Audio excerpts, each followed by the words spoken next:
તો સુરેન્દ્રનગરના વઢવાણી મરચાના પાકમાં સુકારો આવતા ખેડૂતોની ચિંતામાં ફરી વધારો થયો છે।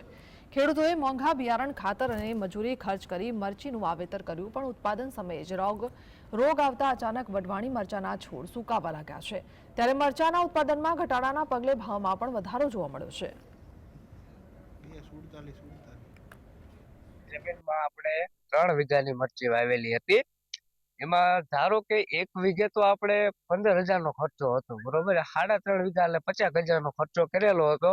તમે મરચી જોઈ શકો છો, આ મરચી અમે આવડી કરી, કારણ કે દવા છાંટવાના કારણે જ્યારે મરચીના ભાવ નથી મળતા અમને પૂરતું વળતર, જ્યારે દાળિયાની દાળી જ નથી નીકળતી, તો પછી અમે દવાનો ખર્ચો કઈ રીતે કરી શકીએ?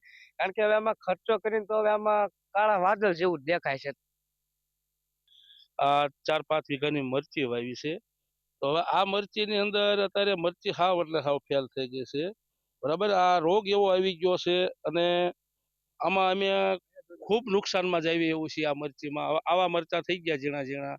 બીજા નંબરમાં કે કોઈ ભાવ નથી। રીંગણી વાવી, રીંગણીમાં પણ અમે ફેલ ગયા છીએ। આ મરચી વાવી, મરચીમાં પણ ફેલ ગયા છીએ।